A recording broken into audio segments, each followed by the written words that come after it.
The following opinions are solely those of BoatTest.com and its test captain. Hi, Captain Steve for BoatTest.com, and today I'm on Tracker's Pro Team 190TX. I'm going to do a full test and performance review and a features walkthrough and see how they've done. Now, since we're already fishing, we should point out that it comes standard with this Minn Kota Edge trolling motor that gave us full control with its 45 pounds of thrust. A directional indicator is at the top for easy steering with the foot control, which has a dedicated spot in a recessed footwell that includes holders for drinks and tools.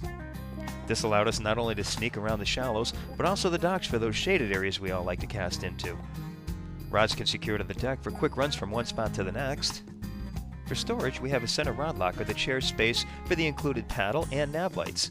The cover is reinforced aluminum held up with a pair of gas struts.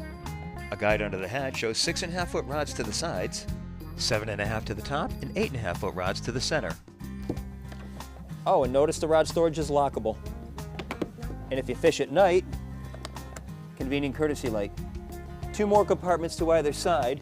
Here we have a live well with room for a bait bucket and storage to the starboard side. And again, look at the underside of the hatch with reinforcement. I'd like to see a lift and latch hatch instead of the turn and latch. And here's a nice touch, a trim switch for the outboard all the way at the bow.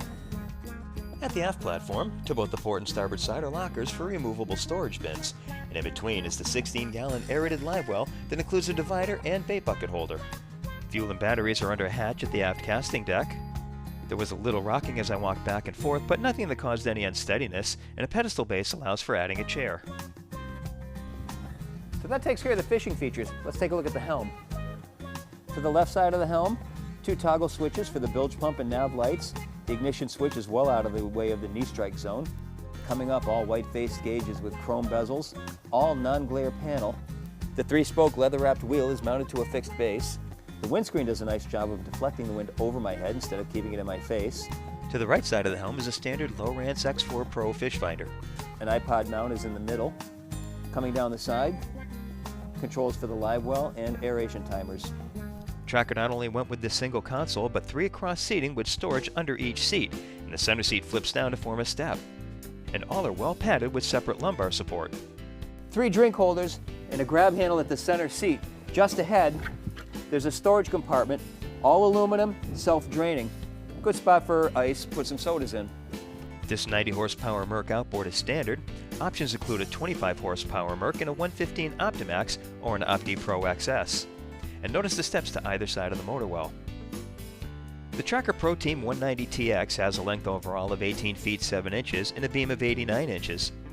With an empty weight of 1,041 pounds, 1 quart of fuel, 2 people, and test power, we had an estimated test weight of 1,892 pounds.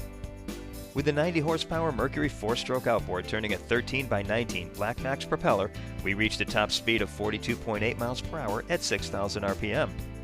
At that speed, we were burning a total of 9.1 gallons per hour, giving us a range of 89 miles.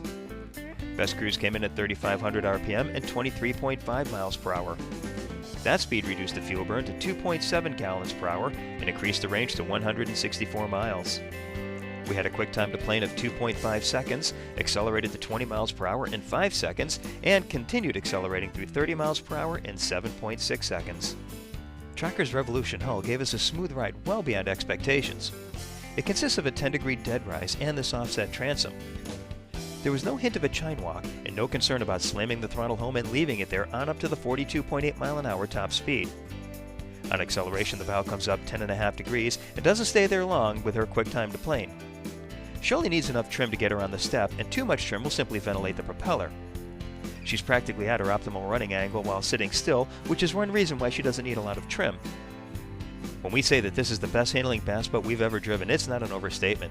She's just as comfortable at flat-out speed and calm water as she is crossing wakes. There's no sense of instability or chine walk. Where some boats can be hard to manage at speed, this one seems right at home. This is also a remarkably strong boat. It's fabricated from all welded construction, and all interior components add to that strength, so there's no flexing or oil canning as she hits waves.